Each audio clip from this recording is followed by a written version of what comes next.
For those of you who know me, I'm Stewart Kwoh. I'm not a minister and I'm not a reverend. It's probably a bit better to be called a reverend than an attorney.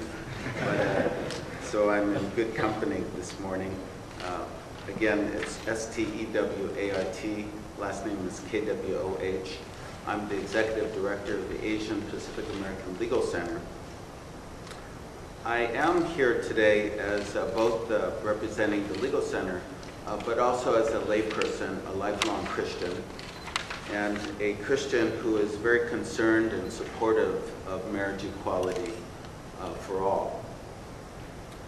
I do want to be clear that nothing in keeping marriage legal for same-sex couples would force churches to do anything. In fact, the court decision regarding marriage specifically says no religion will be required to change its religious policies or practices with regard to same-sex couples.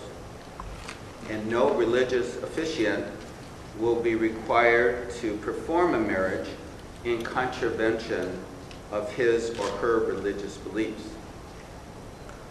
But as a lifelong Christian, Judeo-Christian teachings that I've learned over many years on social fairness and compassion has been central to building God's kingdom on earth, central to valuing diversity within the human family, central to calling us to love one another as God loved us.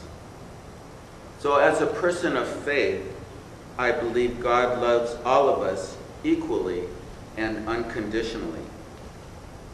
As a lawyer, we should not treat people differently under the law. I know it is the right of every religious tradition to decide whether or not to marry same-sex couples.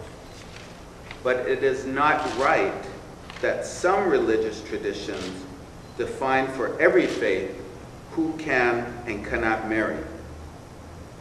Religious freedom is basic in our country, the United States of America.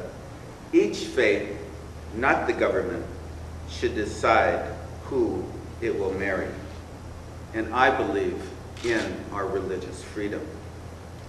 Last month, I attended the wedding ceremony of George Takei and Brad Altman, just about 2 blocks from this location. No minister was forced to marry them. No church was forced to change its practices.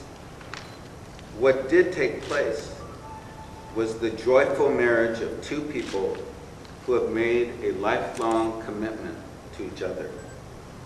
This is the building block of our society, and this is why I want to protect all marriages. Thank you.